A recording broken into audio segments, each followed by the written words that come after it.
چھوڑ آئے ہیں۔ ہم اکثر سنتے رہتے ہیں، سنتے رہے ہیں اور شاید آگے بھی سنتے رہیں گے کہ حضرت مولا کائنات جو ہے وہ کعبۃ اللہ میں پیدا ہوئے، اور اس کے لیے قوالیاں بھی ہیں، پیدا ہوئے اللہ کے گھر میں، پائی شہادت مسجد میں، پھر اس طرح کی اور بھی نظمیں بھی ہیں اور کلام بھی ہیں۔ انکار تو یقیناً ہم اس موقع پہ نہیں کرتے، یعنی میں جب سوال کرتا ہوں تو اس وقت میرے پاس کوئی اتھارٹی نہیں ہے۔ میرا تو مقصد یہی ہے کہ اسلامی تاریخ میں یہ جو چیزیں لوگوں سے میں نے سنی کہ وہ بھی بیان کرتے ہیں اور میں نے خود بھی سنی، تو اس پلیٹ فارم کے ذریعے ہم اس کے حقائق جانیں علماء کرام سے کہ یہ واقعہ کیا ہے۔ تو مظفر شاہ صاحب یہ بتائیے کہ حضرت ایک مولا کائنات کی ولادت کعبۃ اللہ میں ہوئی، اس کی حقیقت کیا ہے اور اس کے حقائق کو پوچھے تو کس طرح بیان کرنا چاہیے احتیاط کے ساتھ؟ اقلیم ولایت کے شہنشاہ، نسل مصطفیٰ کریم صلی اللہ علیہ وسلم کے بانی حضرت مولا کائنات علی المرتضیٰ رضی اللہ تعالیٰ عنہ کو اللہ رب العالمین جل وعلا نے وہ فضائل و کمال عطا فرمائے کہ اپنی اس جزوی خصوصیات کے اندر آپ یکتا اور منفرد ہیں۔ اللہ رب العالمین نے جب آپ کو اپنے محبوب کریم صلی اللہ علیہ وسلم کی زبان سے معیار ایمان بنا دیا تو آپ دیکھیے فرمایا کہ لا یحبک الا مؤمن ولا یبغضک الا منافق، کہ علی تم اللہ کے اب ایسے محبوب ہو کہ اب وہ بات شخصیت سے ہٹ کر اللہ کی مرضی پر پہنچ گئی کہ جو تم سے محبت کرے گا وہی مومن ہے، واہ واہ واہ، سبحان اللہ، اور جو تم سے بغض رکھے گا وہ منافق ہے۔ یعنی اب آپ دیکھیے کہ ایمان اور نفاق کا معیار آپ کی ذات مبارکہ بن گئی، تو یہ تو اس فضیلت سے بہت اونچی ہے جس کو آپ یہاں پر ذکر کر رہے ہیں۔ ایک بات، حضرت مولا کائنات رضی اللہ تعالیٰ عنہ کا کعبہ شریف میں پیدا ہونا، اس بارے میں علماء کی دو رائے ہیں۔ ایک طرف تو بعض علماء وہ ہیں جو جامع المستدرک سے اس حدیث پاک سے استدلال کرنے کی کوشش اپنی کتابوں میں درج کرتے ہیں۔ حضرت شاہ ولی اللہ صاحب رحمہ اللہ نے بھی اور دیگر عظیم محدثین علماء عصر حاضر کے بھی وہ کتابوں میں لکھتے رہے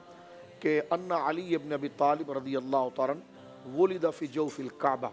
کہ حضرت علی رضی اللہ تعالیٰ عنہ کی ولادت جو ہے وہ جوف کعبہ کے اندر ہوئی، وہ انہوں نے لکھا۔ صحیح۔ دوسری طرف علماء کی رائے ہے کہ جناب جو ہے کہ یہ روایت سند کے اعتبار سے ٹھیک نہیں ہے، اور حضرت حکیم بن حزام کے لیے ہے کہ جناب وہ جو ہیں وہ کعبہ شریف کے اندر پیدا ہوئے۔ لیکن اس میں یہ ہے کہ جن علماء نے اس بات کو لکھا کہ حضرت مولا کائنات رضی اللہ تعالیٰ عنہ کعبہ شریف کے اندر پیدا ہوئے ہیں اور اس سند کو لے کر آئے ہیں، اس سے مراد یہ ہے کہ آپ کو اللہ رب العالمین نے بے شمار فضیلتیں اور مقام عطا فرمائی ہیں، لیکن اس روایت کو لکھ کر انہوں نے اپنی طرف سے اس قسم کی گویا کہ بے اعتدالی والی تشریح کو کبھی نہیں لیا کہ اس سے پھر یہ ثابت ہوا تو اس طرح ہوا تو اس طرح ہوا تھا، یہ ہوا تھا،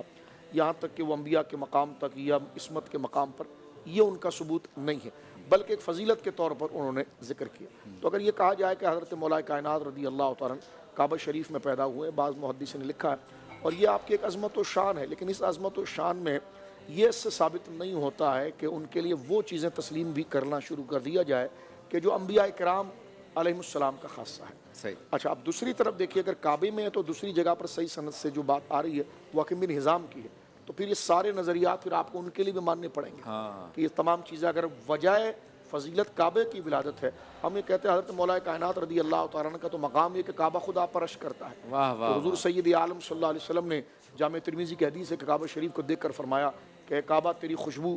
اور تیری عظمت بہت بڑی ہے، لیکن تیری حرمت پر سب سے بڑی حرمت اور افضلیت ایک مومن کی ہے۔ تو جب ایک مومن کی افضلیت کعبہ کے اوپر ہے تو جس کو رسول اللہ نے اپنی زبان سے جن کی محبت کو ایمان کا معیار بنایا تو مولا کائنات رضی اللہ تعالیٰ کا مقام گویا کہ بلند و بالا ہے، لہٰذا اس کو کوئی عصبیت اور چھیڑ چھاڑ میں نہیں، ایک تحقیق کے نظر سے دیکھنا۔ جن حضرات نے یہ کہا ہے تو ان کی بھی نیت درست ہے اور وہ سند کو سامنے رکھتے ہیں، دیگر حوالوں کو سامنے رکھتے ہیں، اور جو جوف کعبہ والی روایت لے کر جو ایسی چیزیں مبالغتاً منسوب کی جاتی ہیں مقصود ان کا رد ہوتا ہے۔ دونوں طرف یہ ہے کہ جناب اگر کوئی اس کے قائل ہے تو وہ نظریات یہاں شامل نہ کریں جو انبیاء کا خاصہ ہے، اور جو اس کے قائل نہیں ہے وہ پوری کوشش کریں کہ ایسا کوئی جملہ نہ لکھیں کہ جس سے حضرت مولا کائنات رضی اللہ تعالیٰ عنہ کے لیے کسر شان آتی ہے۔ بہت خوب، ماشاءاللہ۔